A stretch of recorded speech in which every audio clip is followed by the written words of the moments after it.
Are lots of people misdiagnosing themselves with autism?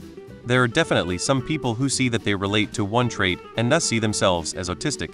But it's important to bear in mind that the internet provides resources for autistic people to self-realize, and obviously that's going to make more people aware that they are autistic than before, when it was stigmatized still is just not as much. As a dude with an actual diagnosis since age 7, I have gotten way more trouble from people who feel the need to sneer anytime someone says I'm autistic than from people who haven't gotten around to seeing a doctor to confirm it yet. Bitching about self-diagnosis is a full-time hobby for some people, and it does real harm to people trying to figure out how to get the help they need. But the important thing is that folks get to feel superior to TikTok kids, I guess. Autism is largely underdiagnosed. According to a 2019 study in the journal Autism, 10.3% of autistic adults were incorrectly diagnosed with ADHD as children, while 12.1% of children initially diagnosed with ADHD were subsequently diagnosed with autism. This disparity is wider among women. Studies have shown that autistic females are 4 times less likely to be diagnosed than autistic males. While sex and gender bias plays a major role in this disparity, there are other factors that contribute. https. There is a large population out there, disproportionately women, who are undiagnosed autistic, so it stands to reason many of them would use social media to connect with other people who are experiencing the same things. As an officially diagnosed autistic person, I do not care one iota. There are practical reasons why formal diagnosis isn't accessible, and why having a formal diagnosis can harm you. I really do not care one bit if someone self-diagnoses themselves. I think it's weird how much it bothers autistic people. On the spectrum myself, lucky enough to be diagnosed early. Many slip through the cracks, especially young girls. People wrongfully assumed demure awkwardness was a more female trait, so diagnoses were inefficient. Many people have received inadequate care during developmental years. This, combined with ease of access to social media like TikTok, and the often dangerous hugbox of validation from total strangers, has created communities of hurt people trying to find answers, but too fearful and suspicious of officials who can help them. If they fit the bullet points of their disorders, it must be. If there is an alternative disorder, something that requires a very different form of treatment, it will be ignored in a culture of enablers and delay actual solutions, as painful as they can be. I've heard of people believing they had autism, head injury, PTSD, BPD when they finally got it together. They were just depressed, not trying to soften the pain of depression. Been there a lot. But just staying in that funk for a prolonged time, and jumping from rabbit hole to rabbit hole has absolutely done more harm than just seeing a doctor. There is a ton of misinformation out there about autism, and I think you're going to get wildly different responses here because so many people just don't understand autism. There are huge numbers of people finding out they are autistic in adult life. We've always been here.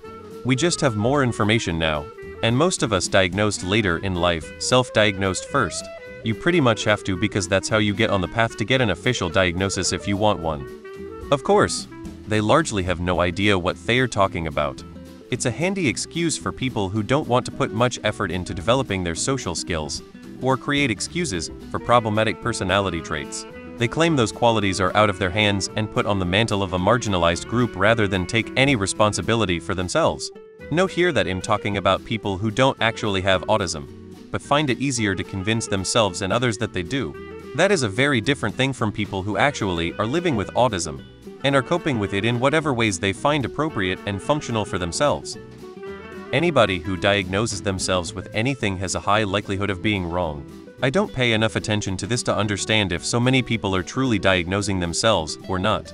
I think, so it's gotten almost as bad as people calling things they think are stupid autistic. Makes sense. The reach and accuracy of information on autism on TikTok pubmed.gov/pubmed.ncba.nlm.ni.gov 37,544,970. Considering that it's a 1-year wait before the diagnosis, I'd just give up and say you're autistic. Are these people who are diagnosing themselves educated in the ways of medicine?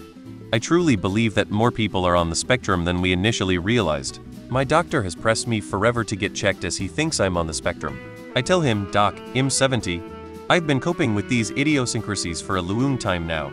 It's too late for me to be any other way." Yes, some people is a massive understatement. I know several self-diagnosed people who only say they have it to excuse shitty behavior. I only cheated because I'm autistic. Actual sentence spoken by a former friend. Then you have the social media fucks who do the same thing. I only acted like a Karen because I'm autistic. Give me money to support autism awareness. It really clouds the public's view of autism and makes it more difficult to give proper accommodations to actual autistic people. It also causes some people to dismiss autism entirely. Same goes for most mental disorders or disabilities. An overwhelming quantity of people who don't have them claim they have them and use it as an excuse for poor behavior or to get people to donate to them. The meanings of a lot of disorders have become entirely lost outside of professional circles and those suffering from them. Like y'all can't take 2 seconds to Google what it is before claiming you have it based on a symptom that's not even a symptom of the disorder? These people have harmed those of us who have actual disabilities more than anything else. Just a reminder, shitty behavior is not autism. Take responsibility for your actions. It's social media. Barely anyone is who they say they are. Some people err and even misdiagnosing themselves, cause they know they are lying for views and attention. Self-diagnosis is valid. Obviously, it can't be used to get medications or disability, but it is valid. There are many barriers to getting a diagnosis for some people, especially women and POC. It's just not always feasible. That being said, yeah, there are definitely people who see a list of ADHD things and go, oh, that's me. And that's it. That's not really self-diagnosis. Self-diagnosis requires a lot more digging, tracking symptoms, and usually years of trying to figure why you're different. As a person with NVLD nonverbal learning disorder, a lot of people that think they have low needs autism actually have NVLD. The difficulty with social skills and difficulty reading body language, recognizing social cues, and poor coordination and sensory issues are all textbook symptoms of NVLD. Edit. Also, ADHD symptoms are very common with NVLD, and sometimes self-diagnosed people will think they have the autism-ADHD combo, some refer to as ODHD. A health professional at the doctors managed to diagnose me with autism after asking me 10 questions off a sheet. That was weird. It's possible those with autism are more likely to be online or where you are looking. Also, autism is a spectrum, so having two people with autism may have different severities. Autism is a wide range, so many will be closer to neurotypical but still have autism. There are a lot of people self-diagnosing themselves with a bunch of mental illnesses. It's become cool to say you're depressed or on the spectrum. It's actually pretty infuriating.